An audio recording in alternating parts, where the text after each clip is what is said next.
Welcome to the quick hitter version of the Pure Hoops podcast. BJ Armstrong is off this week, so I got another guy to fill in. You may know him. His name is Kenny Smith, Turner Sports, Inside the NBA. Kenny and I dig into young teams who are gathering much needed experience in these 2021 NBA playoffs. Enjoy. The Atlanta Hawks are a team that had one heck of a second half of the season after the change to Nate McMillan. They get past the Knicks in 5, and they're taking on a Sixers team. Joel Embiid is obviously playing hurt, but still putting up some impressive numbers. Kenny, do you think Atlanta can get this done? I mean, it's clear they can make this a challenging and difficult series. Do you think Atlanta can come out of this thing and get to the conference finals, or does Philly have enough with an injured Embiid to win 4 games here? Well, they have a lot. I mean, what Atlanta has is a pace setter. They have someone who could set the pace, and that's Trae Young. Where as great as scorer he is, but he gets them to play at a pace that Bogdanovic and Hunter, when he's healthy, and Capella gets alley-oops, and they have so many guys that can play well at that pace. That is the most important part. If you look at what Chris Paul is able to do, what LeBron is able to do, is create a pace that his teammates play and feel comfortable at. So yes, they could do that because this guy has really shown that he can do it as well. How excited are you about what the future of that team can be around Trae and all this young, versatile talent they have?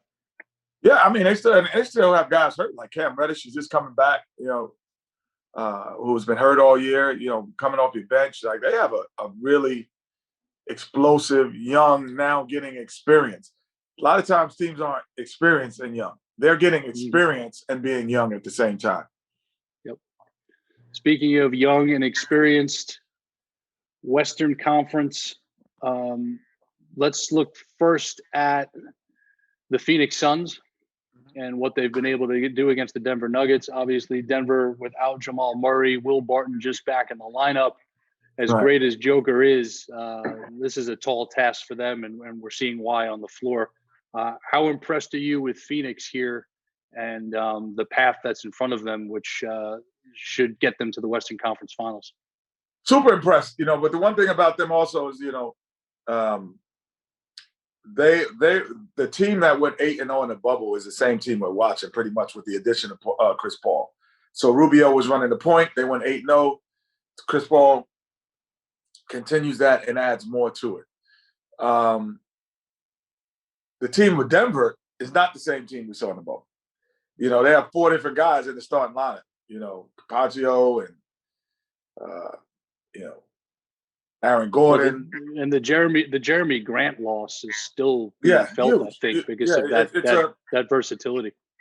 It's a different team with a Jokic MVP. And so you're saying, can they do it? Austin Rivers, instead of like that, those 4 guys were not part of that success that they had last year. So I was surprised that they actually played so well in round 1. Now I think they've run into a team with Phoenix who is young and experienced. They got young players, and now they have experience as well. So I think that is the difference. How impressed specifically have you been? Because Ayton is not the same player he was last year. He's taken the next step, and Bridges as well. I mean, they are extremely confident and comfortable right now for guys in their first NBA postseason. Yeah, I think Ayton is a throwback in terms of, the way he is productive. He's not taking threes. He's not staying perimeter. Everything is inside the paint. But the one thing I always say, if you can't shoot the 3, you have to be able to guard it. And he can guard the 3.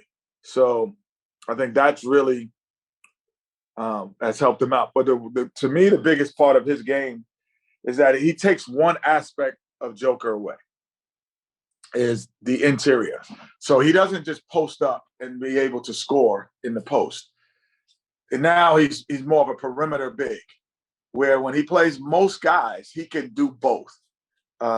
He could take them on the outside and he could score in the end. There are not many defenders that can do that. And Ayton has, for some reason, been able to find that niche of how to lock this guy down on the interior and he's taken one aspect of his game away. If you'd like to hear more from Kenny the Jet Smith, check out our full episode of the Pure Hoops podcast presented by Pure Hoops Media.